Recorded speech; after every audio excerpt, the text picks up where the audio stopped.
आओ बच्चों, मैं तुम्हारे पटल पर उपस्थित हूँ और तुम्हारे पटल पे ही तुम्हारे आगमन का स्वागताकांक्षी भी हूँ, स्वागत करता हूँ।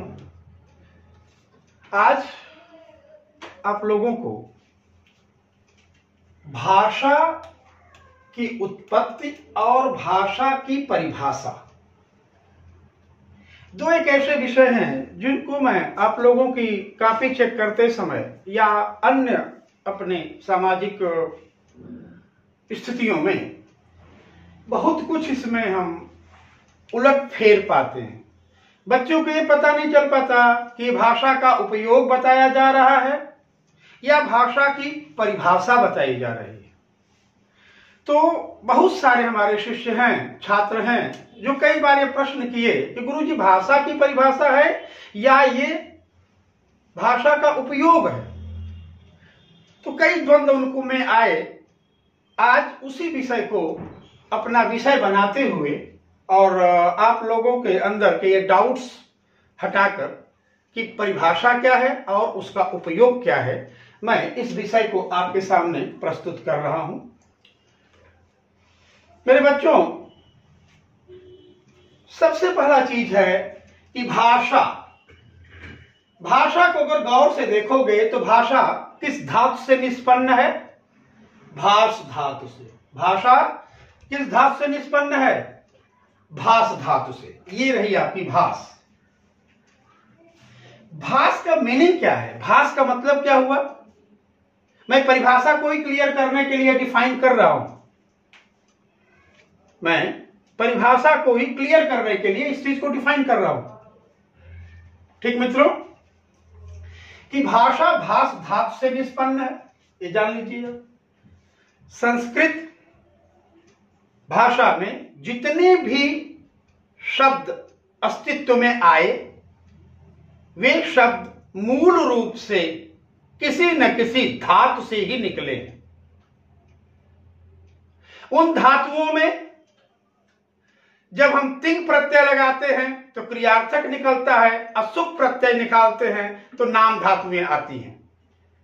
यानी भाषा का अगर वर्ग देखा जाए, शब्दावली, तो कौन सा हुआ? विकारी और अविकारी। ये तो एक अलग विधा है, लेकिन उसमें देखा जाएगा कि एक क्रियार्थक है, एक संज्ञार्थक है। संज्ञार्थक के लिए सुप प्रत्यय लगता है, क्रियार्थक के लिए तिंग प्रत्यय लगता है। तो किसी न किसी धातु से ही शब्द की उत्पत्ति होती है। ठीक है ना? अब फिर उस धातु में जो प्रत्यय लगा, तिंग प्रत्यय लगा तो क्रिया की तरफ जाएगा, सुबंत प्रत्यय लगा या सुप प्रत्यय लगा तो वो संज्ञा की तरफ जाएगा, पर वो होगा धातु से ही। ठीक है? तो यहां जो भाषा शब्द आया वो किस धातु से आया? भास धातु से। भास धातु का मीनिंग क्या है? तो मीनिंग है इसका उच्चरित ध्वनि। भाषा नहीं मित्र, याद रखिएगा, यहां भाषा नहीं, क्योंकि भाषा जब तक वर्ण नहीं बनेगा भाषा की उत्पत्ति होगी ही नहीं। इसलिए क्या है यहां? उच्चरित ध्वनि। भाष का मीनिंग क्या हुआ? पर्टिकुलर उच्चरित ध्वनि। राइट? अब उच्चरित का मतलब क्या हुआ? उत और चरित, उपसर्ग लगा करके शब्द का निर्माण हुआ। उत और चरित, यानी उत प्लस चरित। उत की मीनिंग क्या है? श्रेष्ठता। चरित का मतलब क्या हुआ? आचरण। यहां श्रेष्ठता का मतलब क्या हुआ? तकनीकी पूर्ण ज्ञान। आचरण यानी सीखना, तकनीक पूर्ण ढंग से सीखना। क्या सीखना? क्या सीखना? तो भाषा की ध्वनियों को सीखना। कैसे सीखना? अब श्रेष्ठता और तकनीक क्या है? जैसे उच्चारण स्थान क्या है, वर्णों का आरोह और अवरोह कैसे जा रहा है, उदात्त अनुदात्त और स्वरित का क्या ज्ञान है, कैसे उसका उच्चारण करें, प्राण यानी उच्चरित वायु का अनुपात क्या है, कितने प्राण लगा करके किन वर्णों की किस दशा में और किस स्थान पर, उदात्त अनुदात्त स्वरित में किस स्थान पर हम आरोह करें कि अवरोह करें, इस आरोह और अवरोहण से उस वर्ण में जो घोष, कंपन, नाद, वाइब्रेशन उत्पन्न हुआ, उसका हमारे उच्चारण पर असर पड़ता है। वही उच्चारण है। उच्चरित होना, उच्चारित होना, तकनीक पूर्ण ढंग से सीखना। जब तकनीक पूर्ण ढंग से हम किसी ध्वनि को सीख करके बोलते हैं तो भाषा कहलाती है। देखिएगा, तकनीक पूर्ण ढंग से सीख कर बोली गई ध्वनि भाषा होती है, यानी श्रेष्ठ आचरण से सीख कर बोली गई ध्वनि भाषा कहलाती है। इसको संस्कृत में परिभाषा क्या हुआ? भाषितः इति भाषा। जो भाषित हो, उच्चरित हो। कंडीशन याद रखिएगा, उच्चरित होना और ध्वनित होना, दोनों में अंतर है। ध्वनित तो हम किसी भी वर्ण को, किसी भी ध्वनि को कर सकते हैं। गांव में देखो, जब बच्चे बकरी चराने जाते हैं तो क्या बोलते हैं? आड्रू ड्रू ड्रू ड्रू ड्रू। ये भी ध्वनि है, ये भी उच्चरित हो रहा, पर ध्वनित हो रहा, उच्चरित नहीं। उच्चरित के लिए कंडीशन है तकनीक पूर्ण ढंग से सीखना। कौन सी तकनीकी है? ये सारी तकनीकियां आपके सामने। उच्चारण की व्यवस्था सिखाना, एक एक वर्ण को किस स्थान से उच्चरित होगा, आरोह की उसकी दशा क्या है, स्वरित की दशा क्या है, उदात्त में क्या है, अनुदात्त में क्या है, ये सब सीखना ही तकनीक उच्चरित है। अब बिना सीख कर बोली गई ध्वनि वो उच्चरित नहीं है, केवल ध्वनित है। जैसे आज हम जो कुछ भी बोल रहे हैं, हम और आप मिलकर, आज से पहले कहीं न कहीं उसे हम सीखे हैं, तब आज हम बोल रहे हैं। अब वे ध्वनियां, जैसे हम ज्यादा खा लेते हैं, मेरा तो बुढ़ापा है यार, ज्यादा खाऊंगा तो ढेकार आएगी, ढेकरूंगा। सोते हैं लोग तो खराटे भी लेते हैं। सर्दी जुकाम हुआ, ईश्वर न करे, इस समय कोरोना काल चल रहा है, लेकिन सर्दी जुकाम हुआ तो लोग छींकते भी हैं, खांसते भी हैं। पर क्या इन सारे के सारे ध्वनियों को किसी माई, मौसी, नानी, चाची, बुआ, दादा सिखाए हैं क्या? नहीं सिखाए हैं। वो सीख कर बोली गई ध्वनियां नहीं होती हैं, नैसर्गिक ध्वनियां होती हैं। अतः भाषा के लिए पहला कंडीशन क्या बनेगा? उच्चरित, यानी श्रेष्ठता के द्वारा या श्रेष्ठ आचरण से सीखी गई ध्वनि। बिना सीखे बोली गई ध्वनि कभी भाषा नहीं होती। तो पहला चीज तो यह हुआ मित्र कि परिभाषा देखिए ये है। दो परिभाषाएं मैं यहां पर, चूंकि जगह का अभाव है और एक ही साथ में आपको पढ़ा देना है, इस नाते मैं सिर्फ यहां पर दो भाषाओं का ही जिक्र, दो परिभाषाओं का ही जिक्र कर रहा हूं, जिसमें सीधे सीधे क्या है? श्रेष्ठ आचरण से सीख कर बोली गई ध्वनि भाषा कहलाती है, भाषित होती है। भाषित होना, उच्चरित होना, याद रखिए। संस्कृत में इसी का परिभाषा है भाषितः, यानी उच्चरित जो हो रही है वही भाषा है। ध्वनित हो रही है वह भाषा नहीं है। यहां पर हम ये नहीं कर सकते ध्वनितः इति भाषा, ध्वनितः इति भाषा नहीं हो सकती।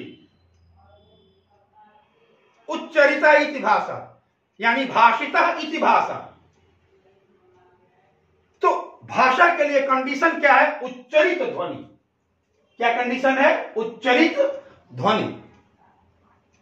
तो मित्रों, उच्चरित श्रेष्ठता क्या क्या है? ये है, उनके उच्चारण में ये सारे ज्ञान होने चाहिए। इसी का ज्ञान श्रेष्ठता कहलाता है। इसी ज्ञान के अनुसार अगर आप उच्चारण कर रहे हैं तो भाषा कहलाएगी। ठीक मित्र, अब आते हैं जो तथाकथित परिभाषाएं मार्केट में रन कर रही हैं।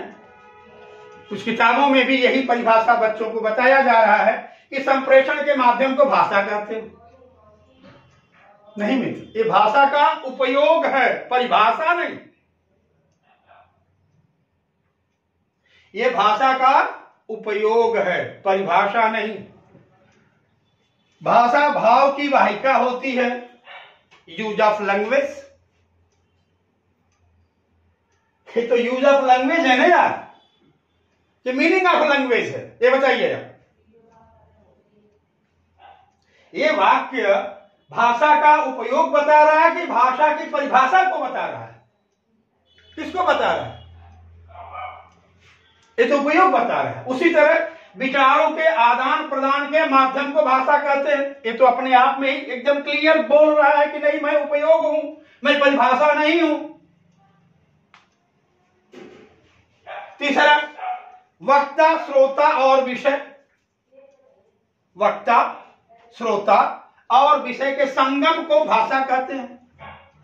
तो भाई वक्ता अगर आ रहा है अपने विचारों को प्रकट करेगा, यानी अन्य पुरुष हुआ वो। श्रोता आ रहा सुनने के लिए, तो हम अपने विचार भाषा के माध्यम से श्रोता तक पहुंचा रहे हैं। तो मैं भाषा का उपयोग कर रहा हूं या भाषा की परिभाषा दे रहा हूं? उपयोग कर रहा हूं। बोलचाल के साधन को भाषा कहते हैं। यह भी परिभाषा अपने आप स्पष्ट कर रही है कि नहीं, मैं उपयोग की बात कर रही हूं। तो परिभाषा क्या हुआ मित्र? भाषा की परिभाषा क्या हुआ? श्रेष्ठ आचरण। देखिए, श्रेष्ठ आचरण से सीख कर बोली गई ध्वनि भाषा कहलाती है। यानी भाषितः इति भाषा।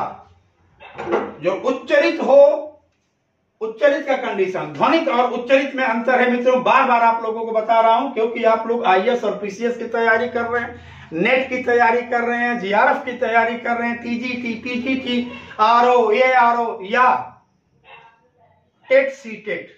क्योंकि सबसे ज्यादा मूल्य टेट सीटेट वालों को होगा, कारण कि कल वो अध्यापक बनेंगे और अगर उनको इन विषयों का ज्ञान होगा तो आने वाली पीढ़ी को एक समुचित शिक्षा देने में सक्षम होंगे और उनकी भाषा अगर दक्ष होगी तो समाज में अध्यापकीय मर्यादा प्रतिष्ठित और पुनर्जीवित होगी। गाइड पढ़ करके टेट सीटेट के बच्चे अगर परीक्षा निकाल रहे हैं तो मास्टर भी बनेंगे, तो गाइड वाले ही मास्टर बनेंगे आप। इसलिए विषय की बोधता को समझें। जब तक विषय की बोधता नहीं आएगी आपको अपने विषय में पारंगतता प्राप्त नहीं होगी और आप एक कुशल अध्यापक भी नहीं बन पाएंगे। रह गई सवाल जो सिविल के हमारे बच्चे हैं कि मेरे मित्रों, भाषा ही व्यक्तित्व प्रकट करती है। याद रखना, भाषा व्यक्तित्व प्रकट करती है। अगर भाषा लुंज पुंज लकवाग्रस्त जन्मजात पोलियो से पीड़ित है तो आपके विचार दूसरों पर उतने प्रभावी नहीं होंगे। और अगर आपकी भाषा प्राणवान है, आपकी भाषा में ऊर्जा है, शक्ति है, तो आपके विचार दूसरे पर प्रभावी होंगे। कल आप राजपत्रित अधिकारी होंगे तो आपकी बात अगला सुनेगा क्योंकि आपकी भाषा में दम है। क्या कारण है कि राजनीति के विषय पर दो वक्ता हैं, नाम किसी का नहीं लूंगा, आप समझ जाइएगा।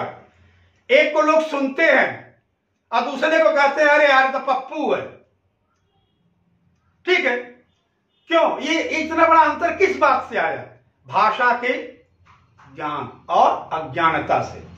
इसलिए मेरे बच्चों, मैं ये चाहूंगा कि भाषा आपको नौकरी दिलाने में, नौकरी से पहले और नौकरी के बाद भी, तीनों स्थितियों में आपके लिए मूल्यवान है। अतः मेरे बच्चों, भाषा पर थोड़ा पूर्ण ज्ञान रखना, अच्छे से उनको जानो, ताकि आप कल अधिकारी बनो तो जो भी आपका लेखन हो, जो भी आपका पत्राचार हो, उसकी भाषा मर्यादित, प्राणवान, ऊर्जावान हो, ताकि आपसे सीनियर अधिकारी आपकी भाषा को पढ़ करके प्रभावित हो, आपकी स्थिति हास्यास्पद न बने। इस नाते मैं ये परिश्रम कर रहा हूं, क्योंकि आप हमारे विद्यार्थियों ने ही ये पटल तैयार किया है। मैं भी पूर्ण रूपेण उनके लिए समर्पित हूं, 100%। और ये पूरी कोशिश है हमारी कि हम चाहे जिस भी स्थिति में हो, अपने बच्चों को वो ज्ञान दें जो यूनिक हो। और अपने बच्चों से आग्रह भी करता हूं कि यदि कहीं तकनीकी में या विषय में या शिक्षण में अगर कोई ऐसी चीज है जो उनके अनुकूल नहीं जा रही है तो प्लीज मेरे बच्चों मुझे बता देना। हम आपके अनुसार, आपके ही लिए इसको जैसे चाहेंगे हम वैसे इसको मॉडिफाई कर देंगे। कारण कि आप जब हमसे विचारों का आदान प्रदान करेंगे तो स्थितियों का आकलन करना हमारे लिए सुविधाजनक होगा और फिर हम आपकी अनुकूलता को यहाँ पर हर हाल में स्थापित कर देंगे। तो मेरे बच्चों, बस हमारा यही 2 उद्देश्य था जो आप लोगों के प्रश्न थे कि गुरुजी पर भाषा का उपयोग और भाषा के परिभाषा में हम लोग उलझे हुए हैं। आज उसी विषय को लेकर के मैं यहाँ पर इस टॉपिक को रखा हूं। मेरे बच्चों, इसे उतार लीजिएगा आप लोग, और जब भी कभी उलझन हो तो हम अपनी तरफ से यथासंभव, थोड़ा सा हमारा बोर्ड छोटा है, यहाँ थोड़ा बड़ा होता तो हम और भी इसको स्पष्ट 2, 4, 5 चीजें और भी इसमें डाल करके आप लोगों को क्लियर कर देते, फिर ताकि आपको कभी याद करने की या किसी उलझन में उलझने की आवश्यकता न रहे। धन्यवाद बच्चों। इसका हर हाल में हमें कमेंट्स अवश्य चाहिए, कैसा लगा, क्या इसमें सुधार किया जाए या इसका विस्तार या संकुचन कैसा हो, प्लीज आप हमको बताएंगे। धन्यवाद।